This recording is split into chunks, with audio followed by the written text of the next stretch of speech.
Hello friends, welcome to our general studies. आज हम लोग थोड़ा डिस्कस करेंगे आर्टिकल 44 के बारे में, जो कि बताता है यूनिफॉर्म सिविल कोड के बारे में। हम लोग ऑलरेडी डीपीएसपी के बारे में डिस्कस किए थे, directive principles of state policies. तो ये जो आर्टिकल 44 आती है, जो कि यूनिफॉर्म सिविल कोड है, वो डीपीएसपी से ही डिराइव होती है। ठीक है। इसके थ्रू क्या होता है, ये एक लीगल फ्रेमवर्क सजेस्ट करती है, जो कि एक यूनिफॉर्म सेट ऑफ लॉज को डिपिक्ट करती है, जो कि हमें कुछ inheritance, marriage, adoption, succession and divorce related चीज़ों में लॉ को सजेस्ट करती है। तो इसमें एक्चुअली ये एनफोर्सेबल नहीं है, क्योंकि आपको पता ही है डीपीएसपी जो है वो फंडामेंटल राइट के जैसे एनफोर्सेबल बाय लॉ नहीं है। मतलब अगर कोई वो हमारा ब्रेक करता है ये लॉ को, हम लोग अगेंस्ट में जाके उसको कोर्ट में पेश नहीं कर सकते। हालांकि ये करना चाहिए, ये हमें स्टेट प्रमोट करता है कि करना चाहिए, और इसके थ्रू कुछ एक्ट स्टेट बना सकती है, तब कभी कभी वो एनफोर्सेबल हो जाती है। लेकिन आज सच ये कम्प्लीटली एनफोर्सेबल टिल डेट नहीं है।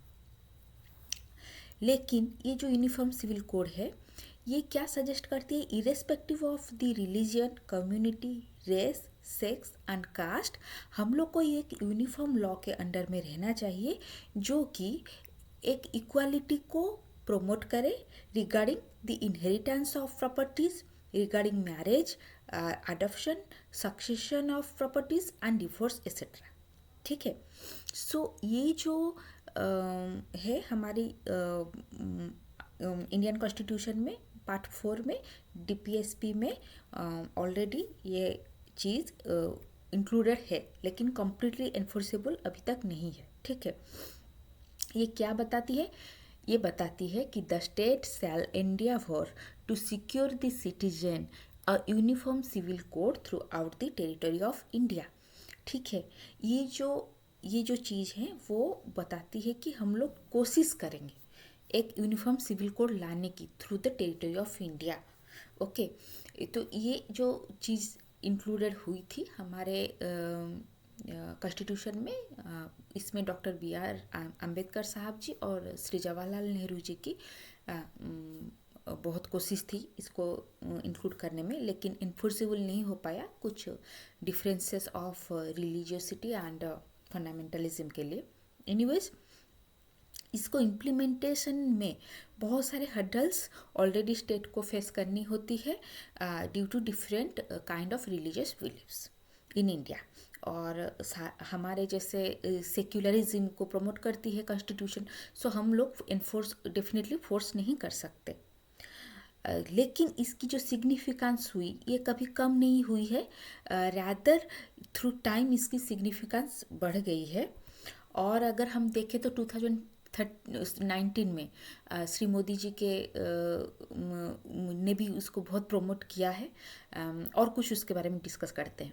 इसके बाद इसका क्या मेरिट होगा अगर एक यूनिफॉर्म सिविल कोड आ सकती है, तो प्रोमोट्स इक्वालिटी, फिर नेशनल इंटीग्रेशन को भी सपोर्ट मिलती है, क्योंकि हम लोग एक यूनिफॉर्म कोडिफाइड लॉ के अंडर रहेंगे, और वो growth and prosperity of country में बहुत मदद करेगी। एक जेंडर पैरिटी आएगी, ये जेंडर बायसनेस को हटाने में यूनिफॉर्म सिविल कोड की बहुत मदद हो सकती है। And moderates loopholes in personal laws and secularism, ये सब चीज़ों को वो प्रमोट करती है हमारी यूनिफॉर्म सिविल कोड। लेकिन इसके अगेंस्ट में क्यों थे लोग, क्योंकि ये right to freedom of religion को हैम्पर करता है बोल के लोगों का, जो भी इसके अगेंस्ट में थे उनका मत वही था। और differences of believes and ideologies है हमारे कंट्री में, क्योंकि हमारे डिफरेंट काइंड ऑफ रिलीजन के लोग रहते हैं, तो हम लोग किसी को हर्ट नहीं कर सकते, ना ही किसी को बाध्य कर सकते हैं कि इसको एक्सेप्ट करना जरूरी है। And diversified culture and religion के हैं हम लोग यहाँ पे, तो हम हमारा ये ड्यूटी है, मतलब स्टेट का ड्यूटी है कि सबको सिक्योरिटी मिले, धर्म पालन करने का सबको अधिकार मिले और सब अच्छे से रहें, इंटीग्रिटी में रहें. So in that case unified set of law may be a severe threat. सो इसके लिए इन्फोर्स नहीं किया गया है इसको कभी. और more over it's a sensitive issue regarding some of the things like because it directly hampers the some codified laws like शरिया. ठीक है, तो इसमें क्या बोलते हैं वो लोग, ट्रिपल तलाक को नहीं मानते हैं. सॉरी, मतलब एक सेंसिटिव इशू है. तो इसमें फिर उनका डिवोर्स का कुछ अलग है. तो हलाला काइंड ऑफ प्रोसीजर, तो इसमें कोई मतलब अटैक ना हो और उसमें कोई जेंडर का भी बायसनेस ना हो. तो दोनों को बैलेंस करने में अभी तक हमारे स्टेट कामयाब नहीं हुई है. सो इसीलिए ये अभी तक इन्फोर्स नहीं हुई है.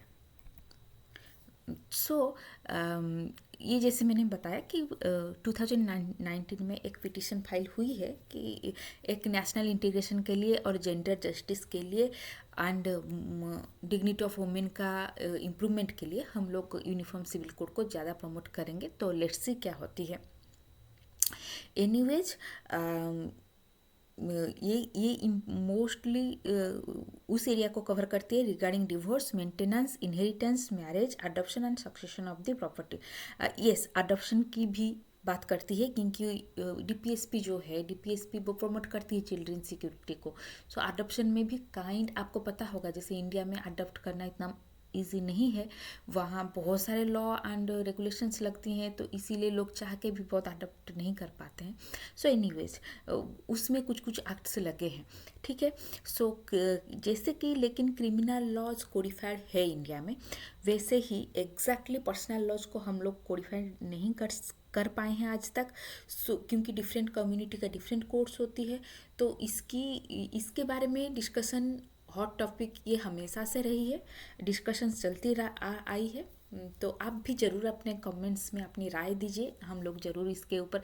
और ये तो मैं हमेशा छोटा छोटा वीडियो बनाती हूँ, लेकिन अगर आप चाहेंगे एज मतलब हमारे जैसे ये एग्ज़ाम पॉइंट ऑफ व्यू में राइटिंग में भी या मेन के टॉपिक के में जैसे लिखने में भी मदद हो, तो उस टाइप का भी हम लोग बना सकते हैं वीडियो, अगर आप कमेंट सेक्शन में बताएंगे तो. एनीवेज इसके थ्रू लेकिन क्या हुआ, हमारे जैसे श्री जवाहरलाल नेहरू जी और डॉक्टर BR अम्बेडकर जी ने इसको हमारे कॉन्स्टिट्यूशन में डाला था, लेकिन तब तो कम्प्लीटली इसको इन्फोर्सेबल एज फंडामेंटल राइट्स नहीं किया गया था. लेकिन उनको लगा था कि थ्रू टाइम शायद ये आएगा काम में, और या फिर कभी इन्फोर्सेबल हो भी सकता है जब वो सोसाइटी उतना इक्वालिटी में आ जाएगी कि इसको एक्सेप्ट कर ले. और मोर ओवर ये बहुत ही इम्पोर्टेंट रही है. कैसे, जब हम लोग का कोई पॉलिसी गाइडलाइंस बनती है गवर्नमेंट की, तो वो लोग जरूर डीपीएसपी को फॉलो करते हैं. वैसे ही यूनिफॉर्म सिविल कोड को भी फॉलो करना पड़ता है कि कहीं पे जेंडर डिस्पैरिटी ना हो या फिर इक्वालिटी को हम लोग ब्रीच ना करें इसको लेके. एनीवेज उस हिसाब से हमारी हिंदू कोड बिल भी पास हुई है श्री डॉक्टर BR अम्बेडकर जी के मदद से. तो वहाँ क्या हुआ, हमारे लीगलाइज हुआ divorce in Hindu families, then opposed polygamy and gave rights of inheritance to daughters. जो पहले जैसी थी प्रॉपर्टीज डायरेक्ट बेटे लोगों को चले जाता था, बेटी शादी के बाद पराई धन हो जाती थी, अभी वो वैसा नहीं है in Hindu joint families also. And Hindu succession act of 1956 में भी डॉक्टर को मतलब राइट मिली थी एंसेस्ट्रल प्रॉपर्टी में, लेकिन इक्वल राइट्स नहीं मिली थी. लेकिन एक अमेंडमेंट हुई बाद में 2005 में, वहाँ पे हम लोग को मतलब जो बेटियाँ होती हैं तो उनको भी पेरेंट्स पे प्रॉपर्टीज़ में एक मतलब उसमें भी है सेक्शंस, मतलब एक्ट्स अलग अलग, लेकिन उसमें ऐसा नहीं है कि उनको सिर्फ सस्टेनेंस के लिए मिलती है, ऑलमोस्ट इक्वल राइट्स मिलती है. और क्या हुई थी, एक हिंदू मैरिज एक्ट भी हुई थी, माइनॉरिटी एंड गार्डियनशिप एक्ट हुई है, अडॉप्शन एंड मेंटेनेंस एक्ट हुई है, एंड स्पेशल मैरिज एक्ट हुई है, जिसके थ्रू डिफरेंट रिलीजन के लोग भी मैरिज कर सकते हैं।